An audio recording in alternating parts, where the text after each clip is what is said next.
Hi, welcome back everyone to the main stage. It's been an amazing 2 days filled with thought leaders and speakers and so many wonderful, powerful conversations, some more gentle and soft and stirring, and others big and full of energy and inspiration.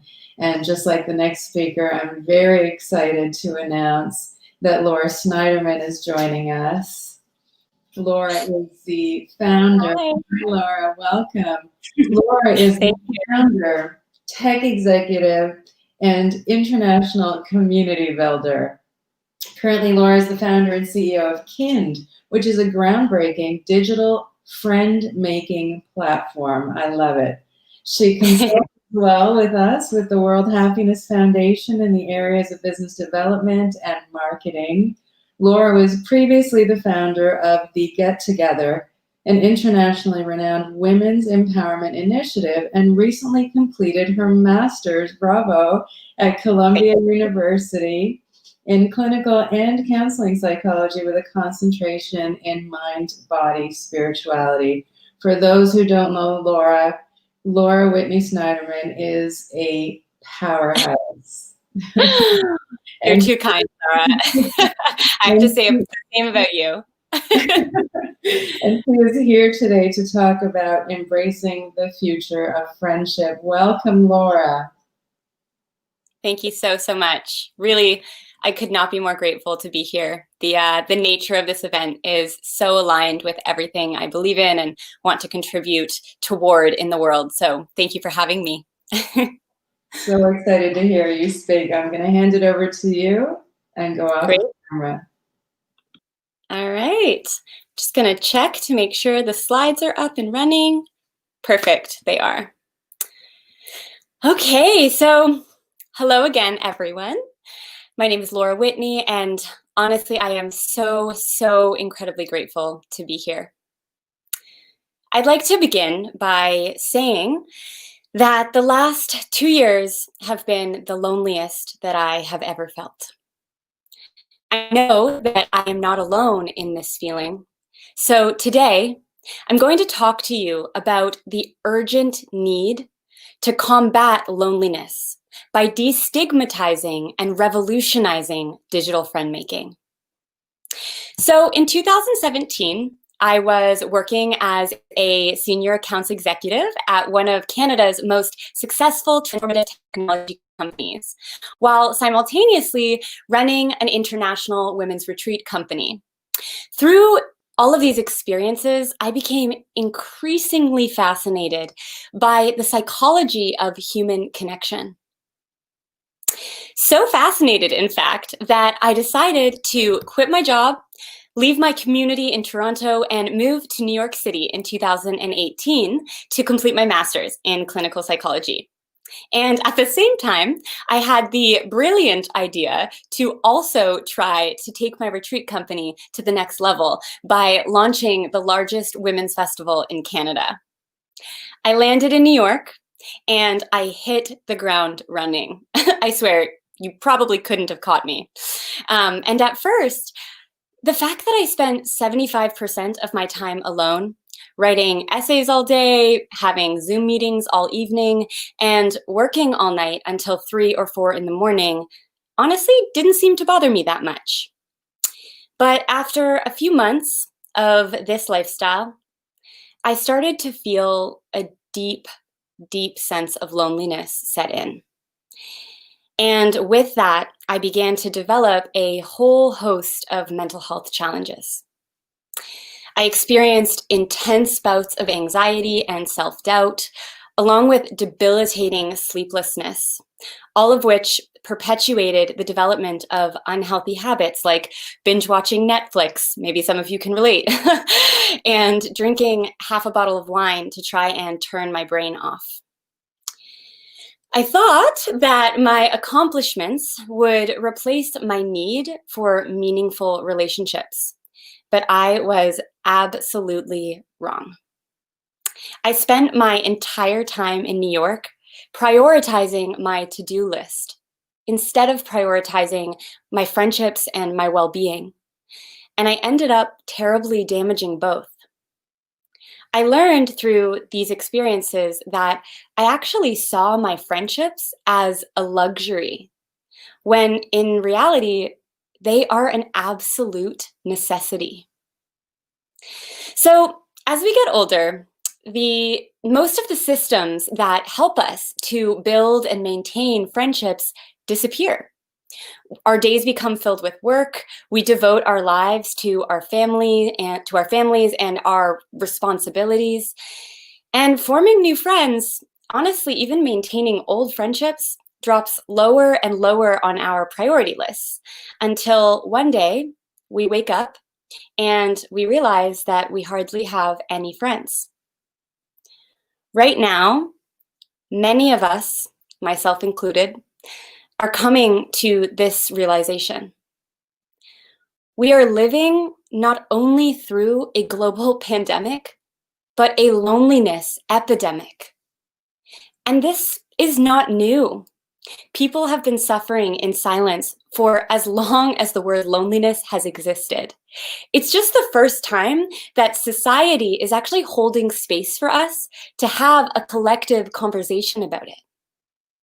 And the thing about loneliness that makes it so challenging to talk about is that it's actually wrapped in shame. Research even shows that lonely people are perceived as less competent, less attractive, less sincere, and less likable. Yet 1 in 5 Canadians and 3 in 5 Americans self-report as feeling lonely. This essentially means that even if you don't feel lonely, you absolutely know someone close to you who does. It means that many of you on this call right now identify as feeling lonely. And I am sure that this call is full of likable, sincere, competent, wonderful people that I would absolutely love to be friends with. I want you to know that if you are feeling lonely, even if you're surrounded by others, that it's okay. You are not alone. And all of you, your loneliness included, belongs here. This is, after all, an event about the power of belonging. So, to dive a little bit deeper, loneliness is essentially an emotional response that occurs when we feel disconnected. How many of you over the last 6 months have felt disconnected from your communities, your family, your friends? How many of you have noticed that your lack of social interaction has changed your mood and your behavior? How many of you have felt lonely even in the company of your partner or your kids or your roommate? If you have, I encourage you to write "me" in the comments. It is so important that we speak out about our loneliness because when loneliness persists over time, it can cause depression, anxiety, dementia, sleep problems, and even suicidal behavior. It is worse for you than smoking 15 cigarettes a day. So I am here to validate to anyone that just wrote "me" or to anyone who knows anyone that would have written "me," which is everyone, that even if you feel lonely, whether you're alone or not, this does not make you less than. It does not make you weird. It means that you are a human that needs connection. And we are hardwired for connection. It sparks inspiration, curiosity, and creativity. And we need new connections on a consistent basis for our well-being. So I encourage you to own your loneliness today so that you can embrace the future of friendship. So what is the future of friendship?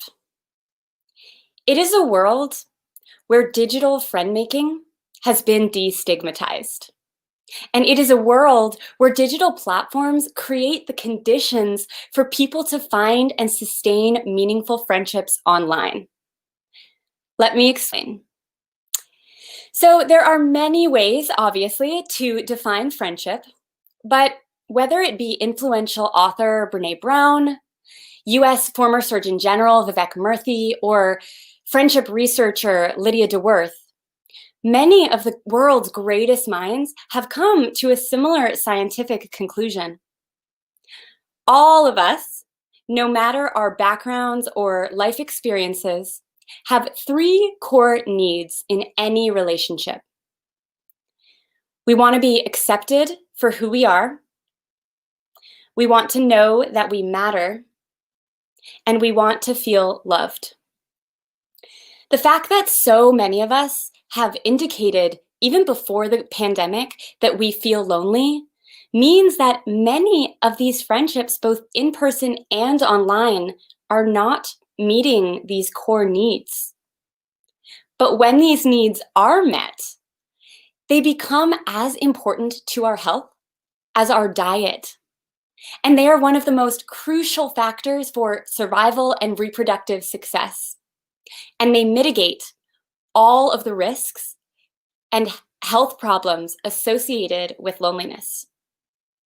So, how do we foster and create friendships where we feel accepted, valued, and loved? And more importantly, how do we do that today in a world of physical isolation? So after 7 years of running thousands of people through in-person and online wellness retreats, and also founding a digital friend-making community and platform, I have learned that there are 4 core components to the creation and maintenance of a meaningful friendship, regardless of whether that friendship was cultivated in person or online. Mutual vulnerability, generosity, reciprocity, and energy. Mutual vulnerability creates the conditions for acceptance. Generosity and reciprocity creates the conditions for both people in the relationship to feel valued. And energy keeps the relationship growing. When these 4 elements are combined, they lead to the experience of feeling loved. And when you feel loved, your friendships feel meaningful and you feel less lonely. Now, let's dive into each of these 4 components a little bit more deeply. 1, mutual vulnerability. The definition of vulnerability is uncertainty, risk, and emotional exposure. For most people, these words make us want to run away and hide because vulnerability is seen as a weakness and something to avoid at all costs. But based on all of my years of experience helping people to create and foster lifelong friendships, I have to agree with vulnerability researcher Brene Brown when she says that vulnerability is not a weakness. It is actually the most accurate measure of courage that we have, and it is the birthplace of love and belonging. Vulnerability is telling your friend that you love them. It's sharing about your complex childhood experiences so that they understand you better. It's letting your friend know that you've been feeling lonely. It's realizing that being yourself is worth more than trying to be someone else for validation. Only by showing up vulnerably in your relationships do you actually give other people the opportunity to accept you for who you really are. So, how do we foster mutual vulnerability? Well, you have to start by being vulnerable yourself. Skip the superficialities and share how you've really been feeling lately. Invite old and new friends to do the same. And with old friends, let them know the things that you admire about them and the value that they add to your life. And when chatting with someone new, think about what you would want them to know about you if they were an old friend, and lead with that information. You could also try asking a question like, I don't know, knowing what you know now, What advice would you have given to yourself 10 years ago? These kinds of questions really help to break the vulnerability ice. Just remember that fostering mutual vulnerability in your friendships has to start with you. Whether that's asking vulnerable questions or sharing your own vulnerabilities. By being vulnerable, you give other people the opportunity and the permission to do the same. 2, generosity. Generosity is the act of giving selflessly. So you know what? Let's all actually just take a minute to close our eyes, and let's just take a deep breath in through our nose and an equally long exhale through our mouth. Let's do one more of those. Inhale through the nose. And exhale through the mouth. Now I invite you to bring to mind a memory of when you asked your friend if you could help them with something. That could be anything, like you helped to water their plants or read an essay or even to listen to something they wanted to talk about. Let's just take a moment to recall that memory. How did that act of generosity make you feel? Try to feel that in your body now. How did your friend react when you helped them or offered to help? Let's just take another deep breath in through the nose. And a long exhale. And whenever you're ready, you can gently open your eyes. I, for one, had a smile on my face that entire time because the memory of helping someone else made me feel really good about myself. And the amazing thing is that this positive outcome of generosity is actually well researched. And science tells us that when we give to others, we have a heightened sense of purpose, we feel more confident, we feel less lonely, and generally happier. As counterintuitive as it might seem, giving is actually an incredible gift to ourselves. 3, reciprocity. Now, reciprocity is the practice of exchanging things with other people for mutual benefit. And in any friendship, it is undeniably important that both people feel as though they are gaining something from maintaining the relationship. The beautiful thing about reciprocity in a meaningful friendship is that if you really care about the friendship, you're going to have a natural desire to give back. And when both people are generously giving, they feel as though they are contributing to the friendship, which boosts self-esteem, and they feel like the friendship is adding value to them. So to fuel generosity and reciprocity in your friendships, all you need to do is genuinely ask your friends if they need help with anything. Or you can propose an exchange. That could be a skill exchange. For example, how about I teach you guitar if you help give me some tips on website building? Or that could be a wisdom share, such as exchanging your favorite podcasts or recipes. Or it could be an energy exchange, like deciding to become workout accountability buddies or hosting a monthly, movie night together. You will be incredibly surprised by how much these acts of generosity and reciprocity will improve your friendships. And lastly, 4, energy. As with anything in life, friendships require energy to stay alive. They also require effort over time. The good news is that energy flows where attention goes. So just by paying more attention to your friendships, you will naturally spend more time engaging with them. So Now that you have the 4 ingredients to foster and create meaningful friendships, let's talk about how we can do this in a time of physical isolation. Though I am the first to admit that absolutely nothing beats in-person connection, I am one of the biggest advocates you'll probably ever meet for for the power of connective technologies, especially right now when they are our best mechanism to build and maintain our friendships. With the majority of my best friends living abroad and actually having been in a 2-year-long, entirely long-distance relationship, I have managed to build and maintain the majority of my closest relationships digitally. I truly believe that mutual vulnerability, generosity, and reciprocity can be integrated into digital friend-making experiences. We just need to design our technologies with meaningful and lasting connection in mind.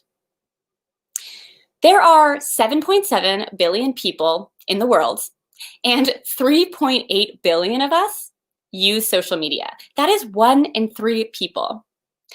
Also, the percentage of US adults that use social media has increased from 5% in 2005 to 79% in 2019. That is astronomical growth. And that means that we have unprecedented access to find the perfect friendships for us at our fingertips. But most of us seek quantity, not quality relationships through these platforms. And that's actually not our fault. It's how these platforms have been designed. They help introduce us to a huge number of people and to stay up to date on these people superficially, but they do not create the conditions for mutual vulnerability, for generosity and reciprocity, nor do they reinforce the value of ongoing energy exchange. Also, unlike dating, friendship is still stigmatized. Similar to loneliness, actually, people think that if you want to make a friend online, you must be weird or socially awkward. But let me remind you that one in 5 Canadians and 3 in 5 Americans have articulated that they feel lonely. So by continuing to stigmatize digital friend making, we are actually taking away the most powerful tool that we have to lessen loneliness worldwide. So what is the future of friendship? Again, it is a world where digital friend making has become destigmatized. And it is a world where digital platforms create the conditions for people to find and sustain meaningful friendships online. The good news is that even though we have a long way to go technologically, you can actually create these conditions for yourself right now. Next time you're on Zoom, try tapping into your vulnerability. Be generous in your interactions and reciprocate when others offer to support you. Make the effort to stay connected through technology. I promise you that if you use it to meaningfully deepen your friendships, it will not feel draining. I am here to tell you that I am aware that in many ways, digital platforms are failing you in the intimacy realm. And I want you to know that I will do everything I can to champion innovations in this space. I want to create the conditions for you to feel comfortable being mutually vulnerable online. I want to make it easy for you to exchange knowledge, skills, and time. And I want the platforms that I build to encourage ongoing connection, not ghosting, so that you can just focus on the giving and receiving, so that you can build and foster friendships where you feel accepted, valued, and loved. So I've said many things today, but if you walk away with just one new idea, I hope that it is this. Digital friend making may just be the most powerful tool that we have to combat loneliness worldwide. And it is time that we embrace it. Thank you.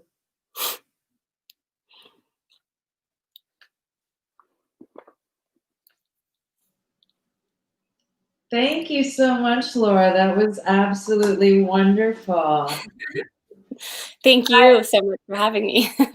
I don't know how you were so ahead of your time. This was obviously a concept that was created before COVID happened, and before each of us were forced to live in a digital world. Can I ask, just very quickly, what prompted this digital platform? I know you went through your own experience, but it just seems like you had a bit of a psychic moment here, and I think that it's so wonderful. Yeah, absolutely. I mean, I would say that, you know, the lessons learned about these sort of four core elements of, you know, building and fostering meaningful friendships really was born out of the last 7 years of hosting these in-person retreats and workshops. And interestingly enough, this realization like dawned very early on in that business that I used to run. And it was because at the beginning of our retreats, we actually hired experts to come and facilitate the workshops. And what we realized in our feedback forms was actually that the most impactful elements of the experience were the opportunities that we provided others to share their unique wisdom. And that we ended up actually flipping our whole model. And so my previous company followed a similar model as Kind, where it's all of the contributions are by and for the members of the community. And what we discovered is that not only does this help people to foster meaningful relationships, but, you know, in the world today, that's just so essential because so many people are feeling the pain of loneliness. So it's counterintuitive, you know, to give and but actually that is in many ways what causes you to feel a sense of self-esteem, a sense of connection to others. So yeah, it's been a beautiful journey, and I'm so grateful to take this idea and translate it into an online platform. Amazing. And where can we find your platform? Where can we engage with this project, with what you're doing? Please Yeah, let so me know. currently we have our like very quickly growing, you know, Kind was born 5 months ago, so it's still very new. We have a thriving Facebook group, so please join us. We've had over 800 posts of people offering their skills, their time, their wisdom, and over like 25,000 comments and reactions. Beautiful community. And then if you go to Kind, KINND .io, you'll be able to take our friend finder assessment and get on our list to join the actual platform that we'll be launching soon. How wonderful. Thank you so much, Laura, for sharing this insightful presentation and also this wonderful platform. I think it's so needed in today's culture, certainly this very odd year that we're all facing. So thank you so much for your wonderful time today. We're so excited to have had you speak with us. Thank you so much, Sarah. Have a beautiful day, everyone. Thank you.